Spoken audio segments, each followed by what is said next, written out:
Have you ever pick up a game then play for an hour, and then realize you've accidentally just signed up for a 200-hour relationship you weren't quite ready for? Yeah, me too. But once in a while, a game just grabs you, like 1 hour in and you're already telling your friends they need to buy it, like right now.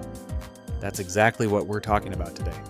Hi folks, today on this video we're running down the 20 best PS5 games that will have you absolutely obsessed after the first hour. And starting off this list, it's Invincible versus, look, I'll be honest with you, a 3 versus 3 tag fighter based on a TV show could have gone so wrong, but Skybound's internal studio, Quarter Up, actually nailed it. It launched back on April 30th, so it's been out for a minute, and the word of mouth has been surprisingly strong. You're not just mashing buttons, there's a legit counter-tag mechanic that keeps the mind games going, and the whole 18-character roster feels distinct. But here's the real surprise, the story mode. It's basically a bonus episode of the animated series, complete with the original voice actors like J.K. Simmons as Omni-Man. You're getting a full episode of Invincible wrapped around a competent fighting game. And it's only $50, and yeah, I know, it's kind of expensive, especially with today's crisis. But if you're any kind of fan of the show, you'll be hooked the second you hear Omni-Man talk crap during a loading screen. Seriously, give it a shot. Now, coming up next, we have Stellar Blade. You know, this one really surprised me. When it came out in early 2024, everyone was focused on, the character design and all that noise. But underneath all of that, there's a genuinely fantastic action game that plays like a love letter to the PS2 era of character action titles. The parry timing is tight, the enemy variety keeps throwing curveballs at you even 10 hours in, and the music? Absolutely phenomenal. But the thing that got me obsessed within the first hour was simply how good it felt to move. Eve's dashes, her aerial combos, the weight behind every single sword swing, the DualSense haptics make every impact feel crunchy. And the complete edition of the game also just hit PS5 last year too, which bundles in all the post-launch stuff and a few new costumes. The story is kind of nonsense, I'm not going to pretend it's Shakespeare. But when you're parrying a giant Nadabaz attack and then slicing it in half, you won't care at all. And coming in next, let's talk about Death Stranding 2 on the beach. So it finally came out, and I have to ask, is it possible to be obsessed with a game that is simultaneously the most boring and most exciting thing you've ever played? Yes, unequivocally yes.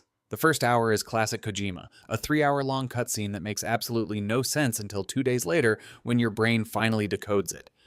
But then you get control, and you start walking, and somehow, walking across a rocky hillside with a bunch of packages on your back is more engaging than most open-world shooters. The terrain deformation physics are insane now. Your previous footsteps create paths, and eventually, those paths become roads built by other players.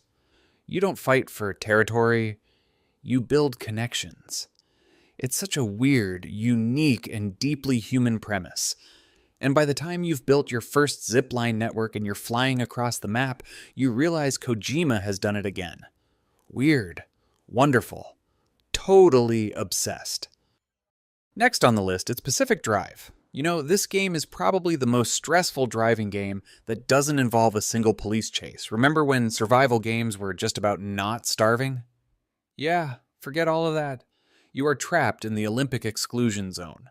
This time, a bizarre sci-fi wasteland, and your only lifeline is a beat-up station wagon. The first hour is incredibly stressful. The car is falling apart, the tires are flat, the engine is smoking, and weird anomalies are tearing up the ground around you. You have to manually start the car, manually put it in drive, manually turn on the wipers while fleeing for your life. It is such a tactile, involved experience. The relationship you build with this garbage car is instant. You are obsessed with fixing it, upgrading it, and keeping it running, because if the car dies, you die.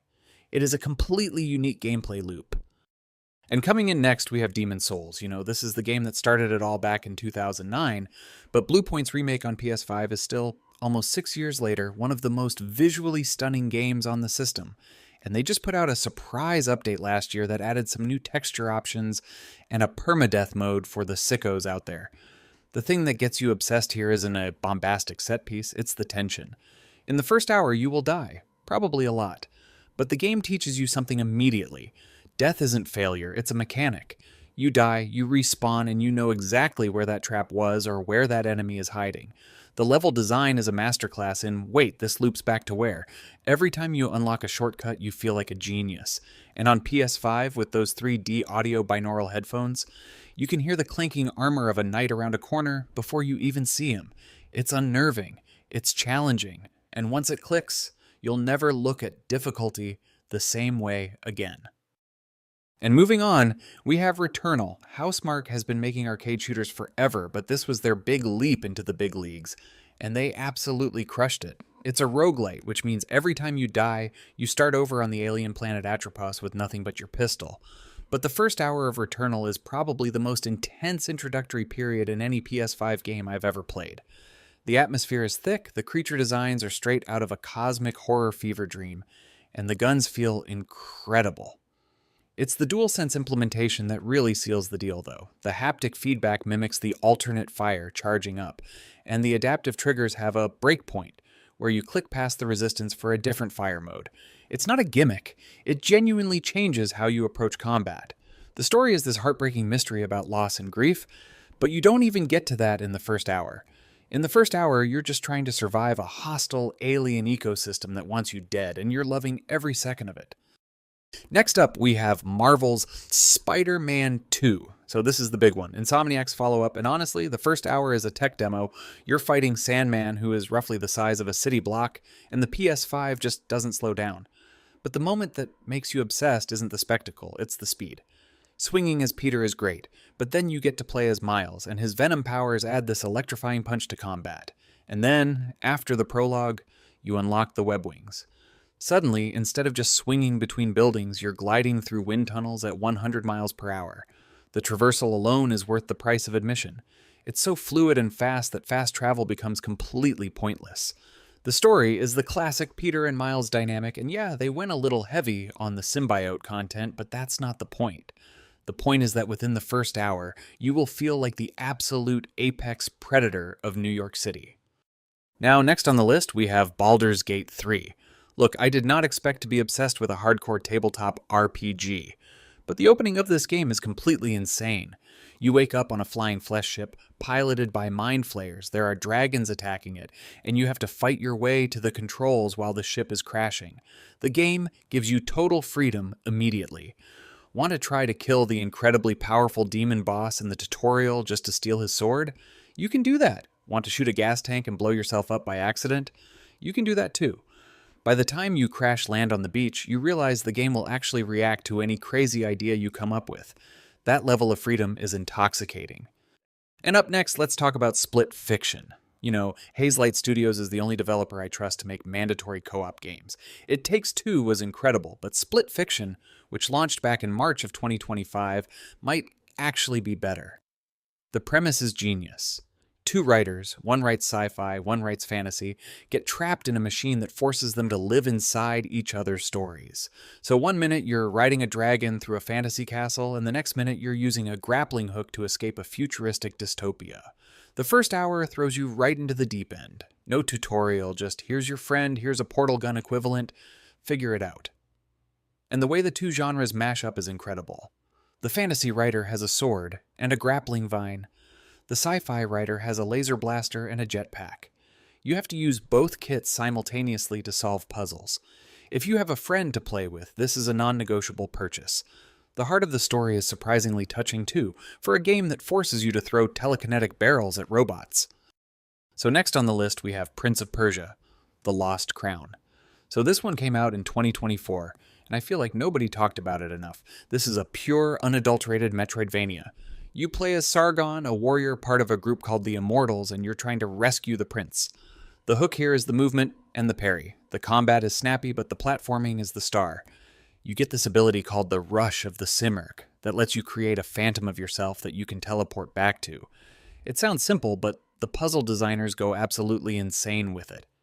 The first hour is a prologue that ends with a huge boss fight that serves as a skill check. If you can beat that boss, you're ready for the game. If you can't, well, you're going to get good real quick. The sense of progression is fantastic. You start as a capable warrior, and by the end, you're essentially a time-manipulating god of parkour.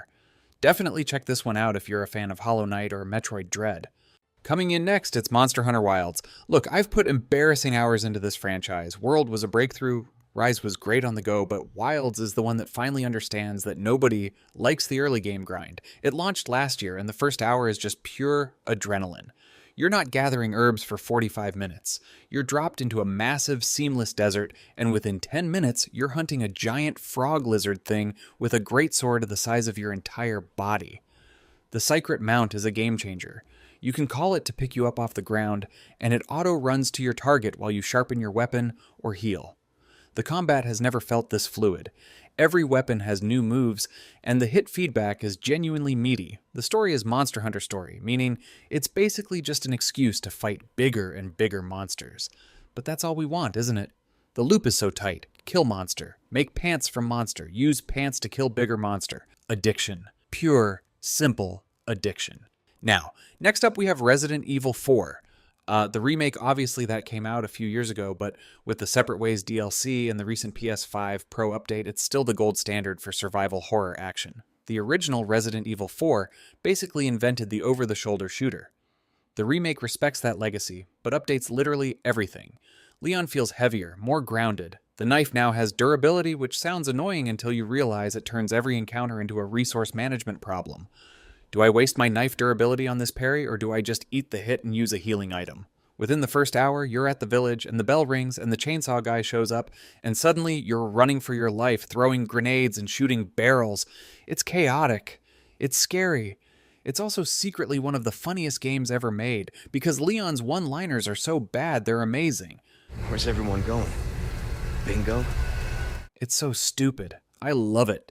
If you haven't played this since the GameCube days, the remake will remind you why you fell in love with horror games in the first place.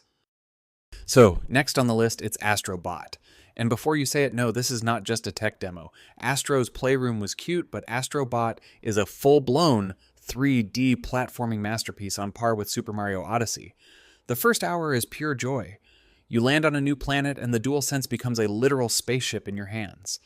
Every surface feels different. Glass, metal, sand, mud. The haptics are so precise you can feel the individual pellets of rain hitting your little robot character. The level design is incredibly creative. There's a level where you get a dog power-up that lets you bark at enemies to destroy them. There's a level where you shrink down to the size of an ant and have to ride a rubber duck across a bathtub. It is unapologetically, gleefully a video game. It doesn't try to be a movie. It doesn't have a gritty story about a sad dad. It's just pure, inventive, joyful platforming. By the time you rescue your first bot and that little ding sound goes off, you'll be smiling. You won't be able to help it. Okay, next up, let's talk about Ratchet and Clank Rift Apart. This was a launch window PS5 game that is still and undoubtedly one of the best looking game on the system. That's a testament to how good Insomniac's engine is. The hook here is the near instantaneous dimension hopping. There's a level where you pick up a hammer, smash the ground, and the entire world geometry shatters and reforms as a completely different environment. You don't see a loading screen. You don't see a fade to black. It just happens. The first hour introduces you to Rivet, the new female Lombax, and her chemistry with Ratchet is immediately charming. The weapons are ridiculous as always. You have a gun that shoots a black hole that sucks up enemies and explodes. You have a gun that turns enemies into topiary bushes. You have a gun that literally gives you a DJ turntable that drops the beat and makes enemies dance. It's fun. Pure, explosive, colorful fun. And on a PS5 with VRR, it runs at a buttery smooth 60 frames per second the entire time. It's a technical showcase and a genuinely good game. Now, let's talk about Liza P. Because, when I first heard Pinocchio Souls-like, I rolled my eyes so hard I almost hurt something. But this game is genuinely one of the best non-FromSoft Souls-likes ever made. And the Overture DLC, which just dropped last year, adds a whole new chapter, a new weapon type, and a new boss. The first hour of Lies of P is brutal. You are not a powerful puppet. You are a weak, fragile puppet who dies in 3 hits. The parry window is incredibly tight, much tighter than Elden Ring or Dark Souls, but when you nail it, when you parry a giant puppet's attack and stagger it, then land a devastating charge attack, it feels so good. Now, the setting is also gorgeous. Belle Epoque era Paris, but everything is covered in this weird, oily puppet aesthetic. The story is surprisingly good too. It's not just a retelling of Pinocchio, it's a dark, twisted take on the idea of becoming a real boy, and it goes to some genuinely disturbing places. If you've beaten all the Souls games and you're looking for a challenge, this is it. And moving on, it's Final Fantasy VII Rebirth. So this is the big one, the second part of the Final Fantasy VII Remake trilogy. The first hour is basically a recap of the first game, then a flashback to the Nibelheim incident as Sephiroth, which is a genius way to hook new players. You play as a younger Sephiroth, and he is an absolute monster. You can one-shot everything. It's a power fantasy within the first 15 minutes. Then the game opens up into a full open world. The grasslands outside of Midgar are huge, and there's so much to do. Riding chocobos, finding hidden caves, fighting giant monsters. The combat system is a perfect evolution of the first game. You have synergy abilities, which are dual character super moves that look absolutely incredible. The story goes completely off the rails in the best way possible. By the end of the first chapter, you will have already seen things that make you question everything you thought you knew about the original Final Fantasy VII. It's ambitious, it's messy, and it's absolutely wonderful. Now next on the list we have Metaphor ReFantazio. Okay, so Atlas, the Persona people, made a fantasy RPG, and it won basically every award at the end of 2024 for a reason. Now, the first hour of this game is kind of weird. You're in a tournament to become the king of a fantasy kingdom, but you're an outcast from a persecuted tribe. The art style is incredible. It's like a moving painting, full of bold colors and striking character designs. The combat is turn-based, but there's an action element. You can attack enemies on the field to stun them before the turn-based battle starts. It feels like a mix of Persona's style and Shin Megami Tensei's difficulty. The calendar system is back, which means you have to manage your time carefully. Do you go dungeon crawling, or do you hang out with your party members to unlock new abilities? The story tackles themes of anxiety, and more anxiety, which sounds exhausting, but it's actually surprisingly hopeful. By the time you finish the first major dungeon, you'll be completely invested in this world and these characters. So next up, it's 007 First Light. This literally just came out a few days ago, so I'm running on very little sleep because I've been playing it nonstop. IO Interactive, the Hitman people, finally delivered their Bond origin story, and the first hour is exactly what you'd hope for. You're not the James Bond that everyone knows yet. You're a young, cocky, reckless guy who just got his 00 status. The opening mission is in Iceland, and you have to infiltrate a frozen government research facility after a helicopter crash. No gadgets, no Q, just your stealth and your wits. And the game nails the stealth sandbox that made Hitman so good. There are different ways to approach different situations, like you can bribe the bouncer, you can sneak through the sewers, you can cause a distraction, or you can just shoot your way in and watch the chaos unfold. The level design is dense and reactive, and the NPCs remember your actions. If you cause a scene, security gets tighter on subsequent missions. The driving is also surprisingly solid. There's a chase sequence at the end of the first hour that feels like it came straight out of GoldenEye. If you've been waiting for a Bond game that actually respects the source material, this is it. Go buy it. And finally, we have Resident Evil Requiem. This is Resident Evil 9, and just like the other games we have here, this is a brand new, fresh game. It's been out for a few months now, and the consensus is already forming that this is one of the best in the series. The first few hours introduced you to the new character and basically the overall plot. Then later, we finally got to see the ruined Raccoon City. That's right, the Raccoon City that we all knew. It's 2026, the city has never been rebuilt, and you're playing as Grace, a brand new protagonist, and Leon, who is now in his 40s and looking very tired. The atmosphere is oppressive. The game uses the RE engine, and it looks terrifying. The zombies are back, but they're not slow anymore. These things are aggressive.